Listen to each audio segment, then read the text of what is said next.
Өдрийн мэнд хүргэе. 6 дугаар ангийн Монгол хэлний хичээл эхлэж байна. Өнөөдөр бид цэг тэмдэглэгээний үүргийг танин мэдэх зорилготой, унших, танин мэдэх, бичиж тэмдэглэе зорилттой харилцан ярианы үүрэг цэг тэмдэг гэсэн хичээл үзэх болно. Харилцан яриа гэдэг нь хоёр болон түүнээс дээш хүний хоорондын яриаг хэлнэ. Харилцан яриа нь хөөрөнсөн ихэд чухал бөгөөд дүрийн сэтгэл санаа, зан төрх болон тэдний хоорондын харилцааны уур амьсгал болсон үйл явдлын талаарх мэдээллийг нууршихгүйгээр уншигч, сонсогчдод дамжуулах үүрэгтэй. Харилцан яриа нь зөвхөн дүр хоорондын шууд яриагаар илэрхээс гадна өгүүлэгчийн болон хэн нэгний дам яриагаар илэрнэ. Бидний мэдэж байгаачлан өдөр тутамдаа бид харилцан яриагаар холбогддог. Багш нь хичээлдээ ирээд сайн байцгаана уу хүүхдүүдээ гэж мэдлэхээс харилцан яриа эхэлдэг байх нэ. Ингээд бидний эхний алхам ихээр дамжуулж харилцан яриаг танин мэдье. Дахиа болсон бүргэд. За багш нь та нартаа тухайн эхийг уншиж өгье. Хүүхдүүд маань сайн сонсоод ойлгоорой. Бүргэдийн зулцах тохиолдлоор дахианы дэгдэхэнүүдийн дунд унжээ. Тэр дахиа шиг дуурж идэх зүйл хайнгүйж яг дэгдэхээ мэт ашлна. Нэгэн өдөрт тэнгэрт нисэж буй бүргэдийг хараад зулцаг ямар гайхалтай шувуу вэ? Хичнээн өндөрт нисэж байна вэ? Би энэ шувуу шиг нисэж чаддагсан бол түүн шиг халин дүүлгсэн гэхэд дэгдэхэнүүд бид чинь дахиа шүү дээ. Битгий хоосон мөрөөд тэр чинь бол бүргэд. Чи түүн шиг нисэж чадахгүй. Бүргэдийн зулцах маш их гуниглжээ. Хин нэгэн түүнд бүргэд болохыг нь хэлж итгүүлэх хэрэгтэй байлаа. Гэвч түүнд үнэнийг хэлээгүй тул амьдралынхаа төгсгөл хүртэл дахиа шиг амьдарчээ. За хэдүүлээ. Энэ ихийн харилцан яриатай хэсгийг харъя. Тэгээд ямар тэмдэглэгээ байгааг ялгаж бичье. За зулцгын хэлж байгаа үг, дэгдэхэнүүдийн хэлж байгаа үгийг сайтар ажаарай.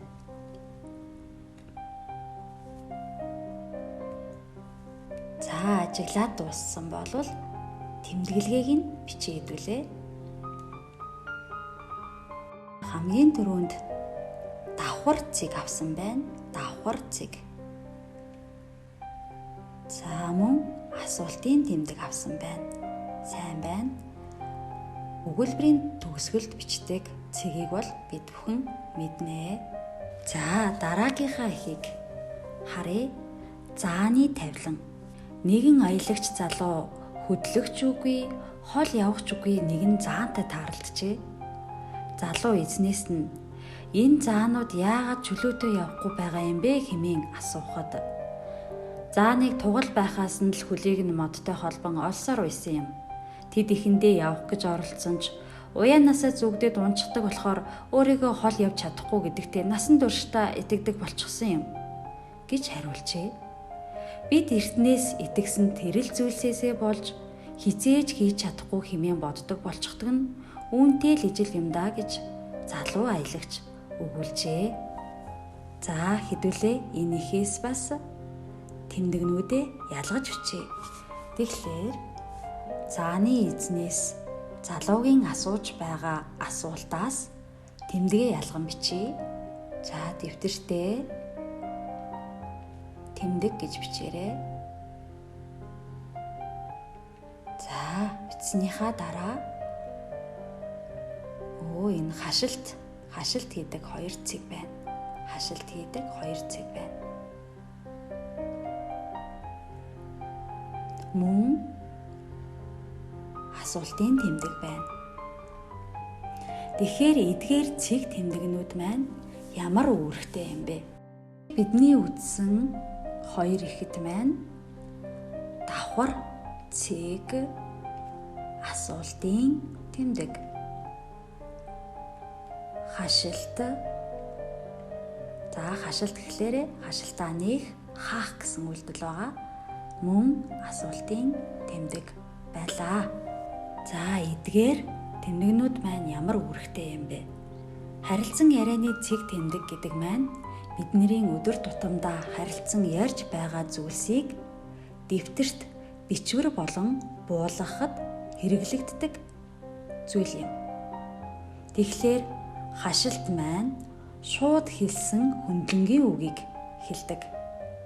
Харин давхарцыг нь альва хүний хэлсэн үг, бодол санаа зэргийг бичгтээ өмнө нь өгүүлэгч, бодогч эзний дараа давхарцыг тавиад уг хөндлөнгийн үгийг хашилтанд хийнэ.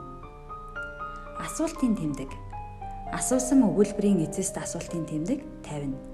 Хэрв асуусан утгатай хэд хэдэн үг, өгүүлбэр дараалан орвол тэрхүү үг өгүүлбэр тус бүрд асуултын тэмдэг тавьж болох ба эсвэл өгүүлбэрийн хооронд даслал тавьж өгүүлбэрийн эцэст асуултын тэмдэг тавьж болно.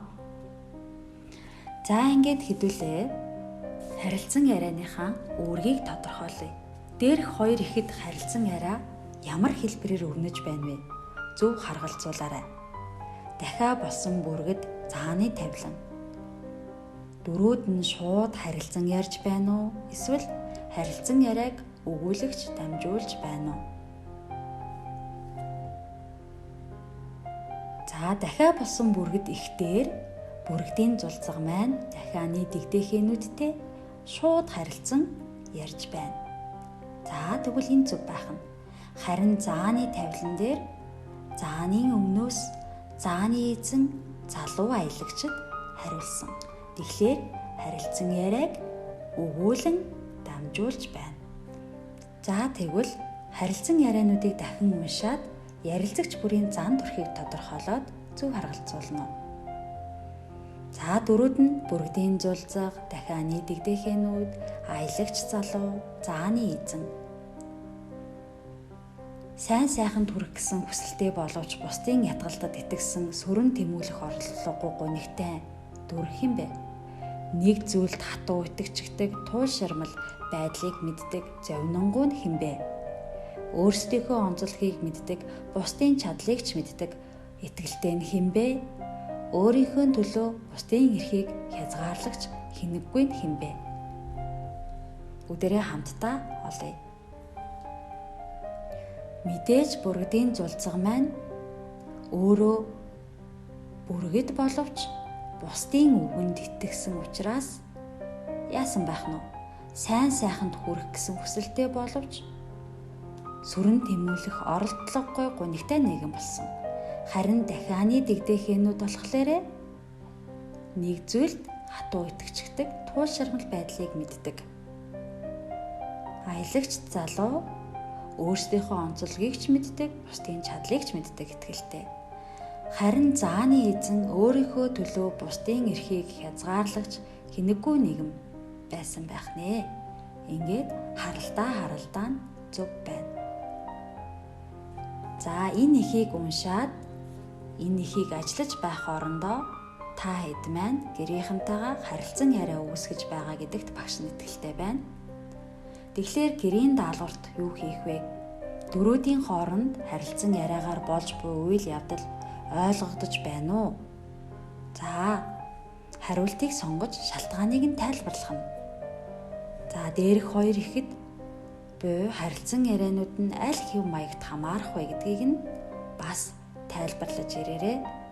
Тэгээд та бүхний хийсэн гэрийн даалгавруудыг харилцан ярианы тусламжтайгаар багш нь шалгах нэ. Дараагийн хичээл хүртэл түр баяртай хүүхдүүдээ.